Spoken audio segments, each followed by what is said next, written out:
Joining me is former Hereford United defender Keith Hicks. Keith, Frank Lord signed you for Hereford in the early 80s. Your debut was against Doncaster. We lost 5-1, but what do you remember about that game? Remember that game was actually when I was released at Oldham. Frank got in contact with me through Ian Greaves, who was the assistant manager at the time, and I knew Frank vaguely because he was a bit of a Rochdale legend. But Ian Greaves used to be the manager at Bolton, and so I knew Ian Greaves quite well through the Bolton Oldham connection. And he was on the phone to me straight away. Come down to Hereford. You'll love it down here. Beautiful part of the country. So basically, I just got in the car and I drove down to Hereford on my own. This was at work, and I just phoned up and said, I'm going into Hereford to have a look around. And to be honest, I fell in love with the place. Drove over off down the M5, drove across from Worcester down to Hereford, and just really loved it. The way the place was, the countryside, all that kind of stuff. And whilst I was making my mind up, I came down for a week to make my mind up, and Billy Bremner, who was the manager at Doncaster at the time, actually rang me on the Thursday and tried to change my mind for me. And I said no. The wife's come down, she had a great look around, she loves the place.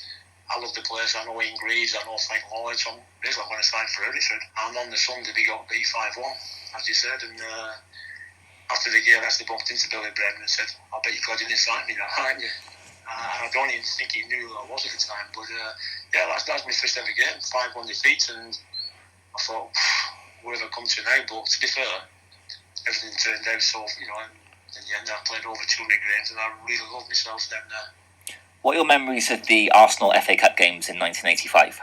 The Arsenal FA Cup game, I think we should have won that game. I think they got beat by York in the next round, and I think we should have beat them at Edgar Street. I know that when we were preparing for the game, the ground was rock hard that day, and I do remember people like Dave Anderson struggling to get the right footwear on. They were wearing studs, they were wearing trainers, they were wearing all kinds of stuff.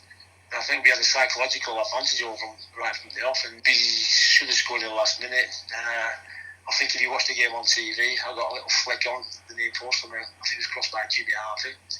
And Mike Carter came in at the far post, and instead of heading the ball down, he had the ball up, and John Lucas made an half-decent save. Obviously, we got beat 7-2 in the replay. Then the old Highbury as it was then. When we went to Highbury, did you think that the squad got a bit overawed by the occasion? I'm told that you had a bit of a stadium tour, went to the trophy room and saw the whole setup prior to the kick-off.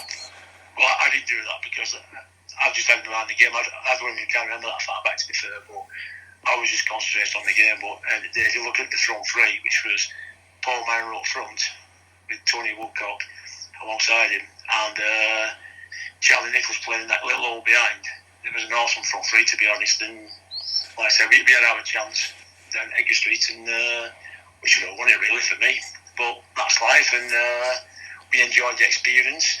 And yeah, we got beat 7-2. But I think the thing that really annoyed, I think my wife had actually gone to that game, and somebody at Arsenal was actually talking about the next game up at York. I think it was York, and they were saying that people who want to go on the coach up to York, you need to get your application in now because it's coming up soon, all that kind of stuff. And that really annoyed us that they're doing that kind of stuff as the game is still in progress. I think we were about 3-1 down at half time, but you never know, do you?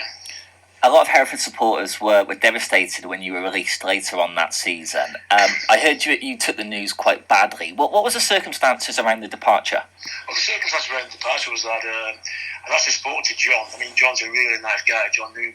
He's a really top bloke. And I actually spoke to him about Christmas time before the end of the season. We had the chance of buying a little bungalow in Hereford. We actually rented 4 or 5 houses at the time I was down there. And I thought the decision was to, if we were going to stay a bit longer, was to actually buy a house. So we kind of put this deposit in on a nice little bungalow. And I just said to John, I'm not putting under pressure, but do you think if I'm going to be here for longer than the rest of the season, we'd like to buy this bungalow? And he just said, yeah, the way you play in the moment, you'll be here for the rest of your life. So obviously the first week in May when the decisions are made, and we have to go into the office and meet John and Alan Ashman as he was at the time, I just went and I expected to be given a contract in fair. We missed out on promotion by a few points in that season, and that's missed about, I think, about 5-6 games at the end of the season through an injury. That was up at Darlington, and we've not had a good time after that. I think we've lost 2 or 3 games out of the 5 we've played. I'm just thinking like, well, perhaps if I'd have played it match a little bit different, but I walked in and he just said, listen, we're going to release most of the more experienced players. We want to bring some young guys in for next season. And I just went to the changing rooms and all the lads were sat in there because that's what happened indoors. They said we were sat in the dressing room, went to see the gaffer, and I'd come in boots, big boots on board it, and all the lads said, what's happening? I said, been released. That's me, I've gone. And there was a bit of shock around the place, to be fair, in the changing rooms. But that's football, you have to get on with it. Within about 4 or 5 days, I had a phone call from Vic Allen, who was up at Rochdale at the time, and a good friend of mine from Oldham days, and he just offered us a contract, and we had about 4 or 5 clubs interested. We had Cambridge were interested in us going over there, and so I just thought things over, and we think coming back up here.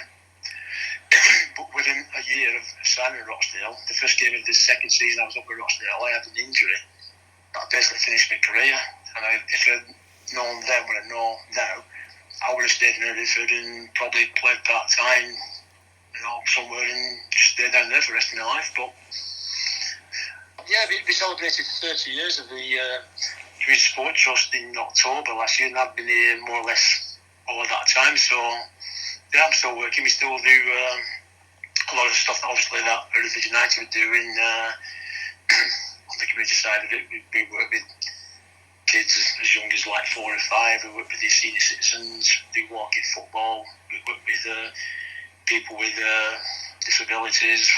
We do everything in the community, and it's a really rewarding programme that we put on. Last season there was a bit of a Hereford connection when you went to see Kerrs and Ashton versus Westfields. Did you meet any people from back in the day? I didn't meet anybody who actually knew. I think a couple of people actually kind of recognised me, but they didn't want to come over in case they got something wrong. But yeah, when I first signed them in Hereford, Andy Morris, who was I think he's now the president of Westfields, he actually tried to get our first house through Andy, so there is a connection. I thought they're playing Kerrs, and it's only about a 20-minute drive from where I live, so I popped over, and I was really impressed with the performance on that day. I know they got beat, but I was really impressed with the performance, and I hope they go through the footballing ladder and do as well as they can. Hereford United was sadly liquidated on the 19th of December 2014. How did you feel when you heard the news? Oh, I was gutted. I mean, when they got relegated out of the league, I was actually on holiday back in the 90s or whenever it was when they got relegated. I was actually out in the Gran Canarias, and on that day when I found out they'd been relegated, I was absolutely gutted. There's always an affection for your ex-clubs, and like I said, we had a fantastic time down at Hereford. The family, one of the lads was born up here, but he spent most of his early life down in Hereford, and it's such a beautiful place to live, and I do watch the results all the time. And what do you make of the Phoenix revival of Hereford FC looking to make it 3 promotions in a row? It's very interesting. Clubs have gone down, they've been all the way down, and then they've come all the way back up. So I'm hoping to see Hereford back in the Football League eventually, and it'd be nice if we can see them playing back up here at Rochdale. I remember quite a while ago that some of my old friends were playing up here when I obviously retired from football. I remember Gary Beacock coming back up here playing for Hereford, and obviously Mel Pedgick, another legend. Met him after the game, we had a good chat. So yeah, you look at a few old clubs and they always look for everything going on.